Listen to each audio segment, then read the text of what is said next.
দর্শক আর অল্প কিছুক্ষণের মধ্যেই দেখা যাবে এক বিরল ব্লাড ওয়ার্ক মুন। মার্কিন মহাকাশ গবেষণা সংস্থা নাসা জানিয়েছে এদিন একই সঙ্গে পূর্ণিমা এবং পূর্ণগ্রাস চন্দ্রগ্রহণ সংঘটিত হবে। তাই বলা হচ্ছে এই চন্দ্রগ্রহণটি খুবই প্রভাবশালী হতে চলেছে, যা একটানা প্রায় 4 ঘন্টার মতো দৃশ্যমান থাকবে এবং এই গ্রহণটি শুরু হবার ঠিক 12 ঘন্টা আগে থেকেই শুরু হয়ে যাবে সূতককাল। তাই সূতককালের সময় থেকে শুরু করে গ্রহণ শেষ হওয়া পর্যন্ত প্রত্যেককেই খুবই সতর্ক থাকতে বলা হচ্ছে। বিশেষ করে গর্ভবতী মহিলা ও শিশুদের কোনো ভুল করলে চলবে না। তো আমি আজকে আপনাদেরকে জানিয়ে দেব এই গ্রহণটি কবে ও কখন শুরু হচ্ছে ও কখন শেষ হচ্ছে, কোন কোন জায়গা থেকে গ্রহণটি দেখা যাবে এবং গর্ভবতী মহিলাদের জন্য কি কি সতর্কবার্তা অবলম্বন করতে বলা হচ্ছে। বিস্তারিত সকল কিছুই জানিয়ে দেব আজকের এই ভিডিওটির মাধ্যমে।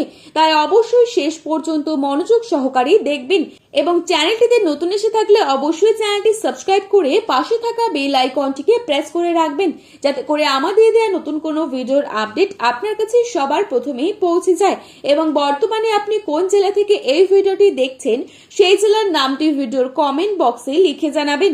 তো দর্শক বন্ধুরা, এই বিরল দৃশ্যটি সব থেকে ভালোভাবে দেখা যাবে পূর্ব এশিয়া, অস্ট্রেলিয়া এবং প্রশান্ত মহাসাগরীয় অঞ্চলের আশেপাশের দেশগুলো থেকে। এছাড়া উত্তর ও মধ্য আমেরিকা এবং দক্ষিণ আমেরিকার পশ্চিমাংশ থেকে ভোরের দিকে এই চন্দ্রগ্রহণটি দৃশ্যমান হবে। তবে ইউরোপ ও আফ্রিকার আকাশ থেকে এই চন্দ্রগ্রহণটি দেখা যাবে না। একই সাথে ভারত ও বাংলাদেশের বেশ কিছু জায়গা থেকে এই গ্রহণটি খালি চোখে দৃশ্যমান থাকবে। তাই বলা হচ্ছে গর্ভবতী মহিলাদের অবশ্যই সাধারণ কিছু বিষয়ে সাবধানতা অবলম্বন করার জন্য। যেমন এই সময় গ্রহণ দেখার জন্য উন্মুক্ত স্থানে না গিয়ে অবশ্যই ঘরের মধ্যেই থাকুন।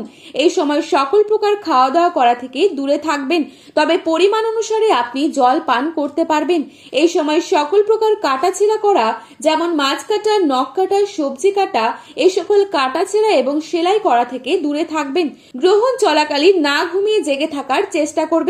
আর গ্রহণ শেষ হলে যতটা সম্ভব নিজের অবস্থান থেকে সৃষ্টিকর্তার কাছে অবশ্যই প্রার্থনা করবেন এবং গরিব দুঃখী এবং পশু পাখিদের খাবার দিয়ে সেবা করবেন। তাতে কিন্তু আপনার উপর গ্রহণের শুভ প্রভাব পড়তে পারে। এই গ্রহণটি সম্পন্ন হবে 3রা মার্চ অর্থাৎ আজ মঙ্গলবার দিন। বাংলাদেশের সময় অনুসারে এই চন্দ্রগ্রহণটি শুরু হবে দুপুর 3:50 এবং শেষ হচ্ছে রাত 7:18 এবং ভারতীয় সময় অনুসারে এই গ্রহণটি শুরু হচ্ছে দুপুর 3:20 এবং শেষ হচ্ছে রাত 6:47। তো বন্ধুরা, এই ছিল আজকে গ্রহণ সম্পর্কিত গুরুত্বপূর্ণ খবরের আপডেট। প্রতিনিয়ত এরকমই আপডেট সবার প্রথমে পাওয়ার জন্য চ্যানেলটি সাবস্ক্রাইব করে ভিডিওটি প্রিয়জনদের কাছে শেয়ার করতে ভুলবেন না। ধন্যবাদ।